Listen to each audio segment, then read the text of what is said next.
Hello, everyone. Welcome back to yet another political episode. So, our Indiana results are out today, and we're going to be talking about those results. It's going to be a pretty easy video because Joe Biden is uncontested. And we don't really know the exact number of how many people went out and voted for Joe Biden, who basically is a figure not on the board. Dean Phillips didn't get on. We have Marianne Williamson, Jason Palmer. They couldn't get on that ballot, but other than Joe Biden. So it really served no purpose to just go and circle his name. That's why we have so many crossovers for the Democratic Party. 128,000 128,000 people went out and voted for Nikki Haley. Most of them were Democrats, mainly to sabotage the Trump campaign. Regardless, Donald Trump still won 78.3%. So I would say my thoughts in this election, I wouldn't be concerned, mainly because we know that this is an open primary. Once again, the open primary means that Democrats can vote in Republican primaries and Republicans can vote in Democratic primaries. But we've seen specifically in this case, Democrats crossing over, because why should you vote in an election where you are most likely your candidate is 100% going to win? It defeats the purpose of you showing up. But, why not? What if you want to go and vote in the U.S. Senate elections? You want to go and vote for your Senate candidate, etc. You want to do that. So, and we'll be talking about those down ballot races tomorrow. But a lot of people have favored doing that. So it's not going to hurt to cross over and vote for Nikki Haley and kind of send a message to the Republican base saying, hey, look, we're stepping up against you. But the thing is, we know what the plan is. The Democrats want us to think, oh, these are Republicans, right? 128,000 people. But we know for sure these are Democrats. For example, we see the map here. We have people in Indianapolis going out and voting for Nikki Haley, 15,000.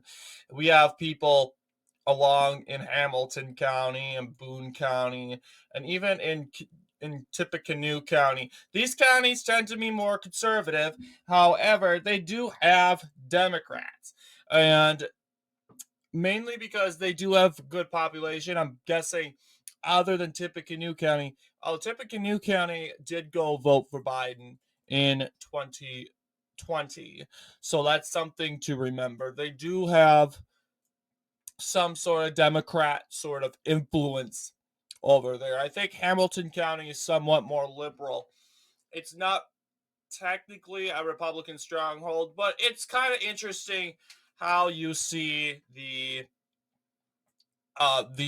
voting and the swaying in the different directions here. You have Boone County. That's what the one county that we're kind of frowning on. I'm guessing that's more conservative. But other than that, this is what it's looking like for the Republican primary. There's nothing much really to say other than Trump had a hard night. I wish he could have went up to 80%, but then again, we realize Joe Biden not running unopposed is really, really going to impact things for Trump. And normally a lot of people would think, no, it wouldn't, because why would a separate election impact another election? Well, that does result like the thinking, oh, I don't need to go and vote for Biden. I can jump over and vote for Haley because I know Biden's already going to win. I'm going to get my way anyway. So why not we go and send a bold message to Trump and vote for Haley. But that doesn't necessarily work because people know this is an open primary. They're mainly looking for the not that smart people or a lot of Republicans that just say, "Oh, look, Trump's not doing so well," or they're just saying, "Oh, trying to get the media started." Like, "Oh, look, Trump got 78.3% in a Trump state." Well, there's a reason for that. This is an open primary, and the reason why Haley got 128,000 people were the Democrats. Most Democrats, I believe, went and voted for Haley because guess what? Joe Biden is basically running unopposed. He's going to win the delegates in Indiana, and there's no stopping that. So he might as well go and mess up Trump's performance in Indiana, knowing that, guess what? Most likely, 90% he's going to win. I mean, unless, because then again, you can't tell all the Democrats go and vote for Nikki Haley. They might, but here's the thing. Indiana is a Trump state. There are more Republicans in Indiana than Democrats. So regardless, Trump would win. But I guess their goal, they would love to see a delegate or two go for Haley, but it wasn't going to work. It clearly wasn't. 95% of votes have been counted in. We have the delegates. Have all the delegates been chosen or been accounted? Yes, 58 over 58. So Donald Trump won all the delegates in Indiana. It's over.